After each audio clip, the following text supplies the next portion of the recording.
함께 보실 하나님 말씀은 예레미야 50장 1절에서 16절까지의 말씀입니다. 구약성경 1132페이지 전으로 있습니다. 예레미야 50장 1절에서 16절까지의 말씀을 드라마 바이블로 봉독하겠습니다. 여호와께서 선지자 예레미야에게 바벨론과 갈대아 사람의 땅에 대하여 하신 말씀이라. 너희는 나라들 가운데에 전파하라, 공포하라, 깃발을 세우라, 숨김이 없이 공포하여 이르라. 바벨론이 함락되고 벨이 수치를 당하며 무로당이 부스러지며 그 신상들은 수치를 당하며 우상들은 부스러진다 하라. 이는 한 나라가 북쪽에서 나와서 그를 쳐서 그 땅으로 황폐하게 하여 그 가운데 사는 자가 없게 할 것입니다. 사람이나 짐승이 다 도망할 것임이니라. 여호와의 말씀이니라. 그날 그때에 이스라엘 자손이 돌아오며 유다 자손도 함께 돌아오되 그들이 울면서 그 길을 가며 그의 하나님 여호와께 구할 것이며 그들이 그 얼굴을 시온으로 향하여 그 길을 물으며 말하기를 너희는 오라, 잊을 수 없는 영원한 언약으로 여호와와 연합하라 하리라. 내 백성은 잃어버린 양떼로다. 그 목자들이 그들을 곁길로 가게 하여 산으로 돌이키게 하였으므로 그들이 산에서 언덕으로 돌아다니며 쉴 곳을 잊었도다. 그들을 만나는 자들은 그들을 삼키며 그의 대적은 말하기를 그들이 여호와 곧 의로운 처소시며 그의 조상들의 소망이신 여호와께 범죄하였음인즉 우리는 무죄하다 하였느니라. 너희는 바벨론 가운데서 도망하라. 갈대아 사람의 땅에서 나오라. 양떼에 앞서가는 순념소같이 하라. 보라, 내가 큰 민족의 무리를 북쪽에서 올라오게 하여 바빌론을 대항하게 하리니 그들이 대어를 버리고 쳐서 정목할 것이라. 그들의 화살은 노련한 용사의 화살 같아서 허공을 치지 아니하리라. 갈대아가 약탈을 당할 것이라. 그를 약탈하는 자마다 만족하리라. 나의 소유를 노략하는 자여, 너희가 즐거워하며 기뻐하고 타작하는 송아지같이 발꿈을 구르며 군마같이 우는도다. 그러므로 너희의 어머니가 큰 수치를 당하리라. 너희를 낳은 자가 치욕을 당하리라. 보라, 그가 나라들 가운데의 마지막과 광야와 마른 땅과 거친 계곡이 될 것이며 여호와의 진노로 말미암아 주민이 없어 완전히 황무지가 될 것이라. 바벨론을 지나가는 자마다 그 모든 재난에 놀라며 탄식하리로다. 바벨론을 둘러 대열을 벌이고 활을 당기는 모든 자여, 화살을 아끼지 말고 쏘라. 그가 여호와께 범죄하였습니다. 그 주위에서 고함을 지르리로다. 그가 항복하였고 그 요새는 무너졌고 그 성벽은 허물어졌으니 이는 여호와께서 그가 행한 대로 그에게 내리시는 보복이라. 그가 행한 대로 그에게 갚으시는 도다. 파종하는 자와 추수띠에 낫을 잡은 자를 바벨론에서 끊어버리라. 사람들이 그 압박하는 칼을 두려워하여 각기 동족에게로 돌아가며 고향으로 도망하리라.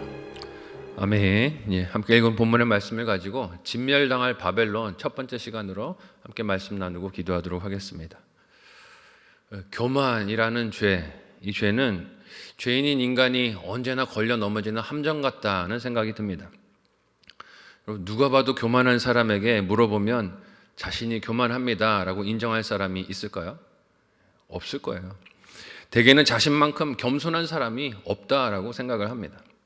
그러면서 내세우는 논리는 무엇일까요?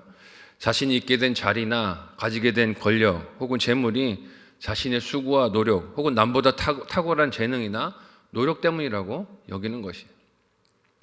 그러나 이는 자신을 창조하시고 사용하시는 분이 누구신가를 모르는 착각과 어리석음입니다. 이제까지 예레미야 본문에서 하나님은 여러 나라들에 대한 심판을 말씀하셨어요. 그리고 그 심판의 도구로 사용된 나라가 어디였습니까? 주로 바벨론이었어요. 바벨론을 들어서 여러 나라들을 치시겠다 하나님이 말씀하셨죠.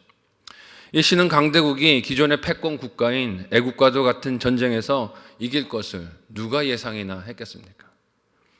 유다에 남은 사람들도 애굽의 손을 잡아서 문제를 벗어나 보려고 했었어요. 이유가 무엇입니까? 애굽은 지지 않는다라고 생각했기 때문이에요. 하나님은 그러나 그렇게 강한 애굽도 바벨론에게 패하게 하실 것이다 말씀하십니다. 하지만 이렇게 강력한 힘으로 세상에 나타난 바벨론도 오늘 말씀해 보면 어떻습니까? 다른 나라들과 똑같이 하나님의 심판 앞에 서는 것을 보게 됩니다. 무엇을 말씀하십니까? 함께 오늘 본문 1절에서 3절을 한 목소리로 읽어보도록 하겠습니다. 같이 읽습니다. 시작. 여호와께서 선지자 예레미야에게 바벨론과 갈대아 사람의 땅에 대하여 하신 말씀이라. 너희는 나라들 가운데 전파하라, 공포하라, 깃발을 세우라, 숨김이 없이 공포하여 이르라. 바벨론이 함락되고 벨이 수치를 당하며 무로닥이 부스러지며 그 신상들은 수치를 당하며 우상들은 부스러진다 하라. 이는 한 나라가 북쪽에서 나와서 그를 쳐서 그 땅으로 황폐하게 하여 그 가운데 사는 자가 없게 할 것임이라. 사람이나 짐승이 다 도망할 것임이니라. 아멘. 예레미야가 이제까지 외쳤던 메시지를 생각한다면 그가 바벨론에 대해서 너그럽고 친화적인 마음을 가진 것이 아닌가 생각할 수도 있어요.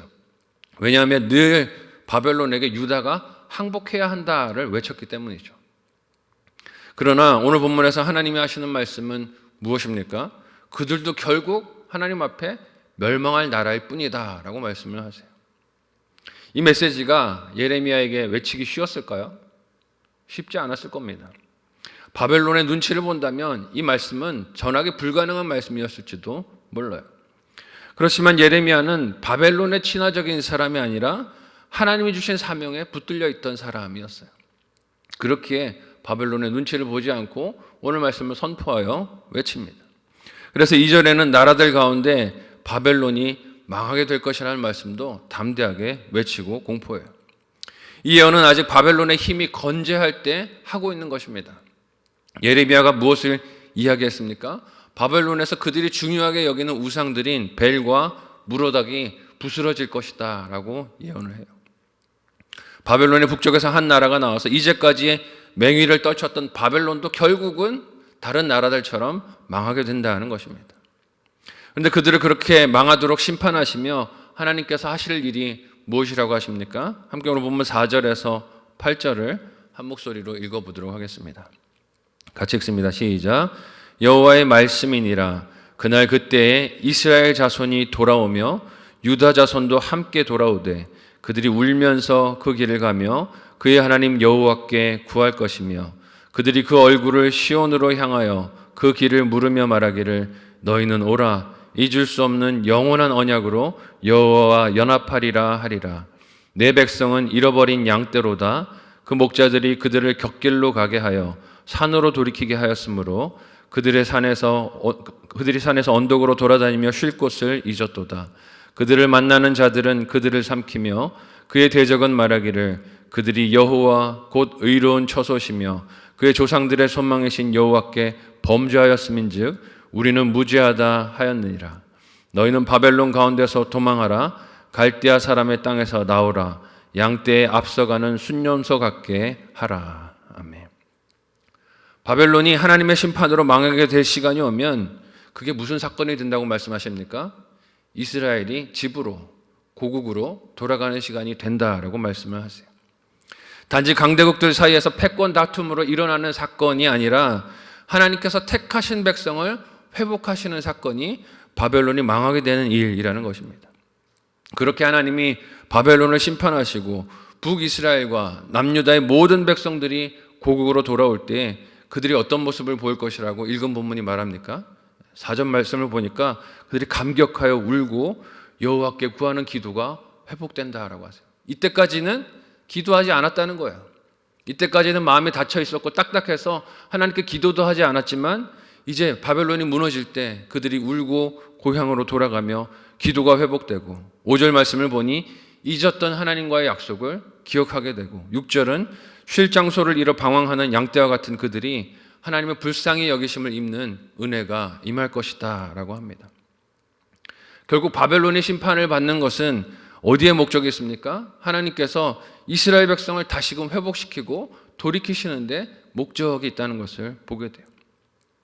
7절에서 이스라엘 백성들을 삼키며 온갖 정죄의 말을 쏟는 대적들에 대한 말씀은 그들이 이스라엘 백성을 정죄한 말에 어느 정도 사실이 포함되어 있었다라고 해도 자신들은 죄가 없다라고 주장했던 그 교만이 있었음을 알 수 있어요. 우리는 무죄하다. 너희가 하나님께 범죄했으니 이렇게 망하는 게 옳아라고 죄인들이 바벨론 사람들이 외쳤지만 하나님은 그걸 용납하지 않으신다는 것이에요. 어떻게 바벨론이 무죄할 수가 있습니까? 아무리 하나님께서 그들을 사용하셨어도 그들은 너무나 잔인하게 하나님의 백성들을 유린하고 약탈하고 고통을 가했어요. 이를 잊지 않으신 하나님께서 8절과 같이 이스라엘 백성들에게 너희는 거기서 빨리 도망하여 나오라 라고 외칩니다. 한때는 가서 포로로 살아라 말씀하셨지만 이후에는 너희가 거기서 나오라 라고 불러내시는 거예요. 그리고 악을 행한 바벨론이 당할 일을 오늘 본문에서 이렇다라고 말씀하십니다. 9절에서 13절 말씀을 우리 같이 한 목소리로 읽어보겠습니다. 같이 읽습니다. 시작. 보라, 내가 큰 민족의 무리를 북쪽에서 올라오게 하여 바벨론을 대항하게 하리니 그들이 대열을 버리고 쳐서 정복할 것이라. 그들의 화살은 노련한 용사의 화살 같아서 허공을 치지 아니하리라. 갈대아가 약탈을 당할 것이라. 그를 약탈하는 자마다 만족하리라. 여호와의 말씀이니라. 나의 소유를 노력하는 자여, 너희가 즐거워하며 기뻐하고 타작하는 송아지같이 발굽을 구르며 군마같이 우는도다. 그러므로 너희의 어머니가 큰 수치를 당하리라. 너희를 낳은 자가 치욕을 당하리라. 보라, 그가 나라들 가운데의 마지막과 광야의 마른 땅과 거친 계곡이 될 것이며 여호와의 진노로 말미암아 주민이 없어 완전히 황무지가 될 것이라. 바벨론을 지나가는 자마다 그 모든 재난에 놀라며 탄식하리로다. 아멘. 이 말씀대로 바벨론은 이후에 메데 바사에게 멸망을 당하게 됩니다. 하나님께서 바벨론을 이렇게 망하게 하시는 이유가 무엇입니까? 11절을 보면 비록 바벨론이 하나님의 회초리로 이스라엘을 침공하여 망하게 하는 때리는 역할을 했지만 나의 소유를 노력하는 자라고 부르세요. 그렇게 부르신 것을 볼 때 이스라엘을 귀한 자녀로 사랑하신 하나님의 마음에는 변함이 없었다 하는 것을 알 수 있습니다. 즉 자기 자녀에게 고통을 가한 잔인함과 교만함을 하나님은 그저 가만히 두시고 방관하시는 것이 아니라 심판의 때를 기다리며 준비하셨다는 것이에요. 이렇게 하나님의 진노와 심판 예고는 그 손에 있는 양과 같은 백성을 결코 원수의 손에 완전하게 내주지 않으시는 하나님의 신실하신 사랑을 보게 합니다. 그러니까 이 땅을 살아가면서 매를 맞는 일, 고통을 겪는 일, 고난을 맞는 일이 있어도 그러나 하나님은 자기 백성을 잊지 않으시고 반드시 하나님의 품으로 되돌려 놓으신다는 것이에요.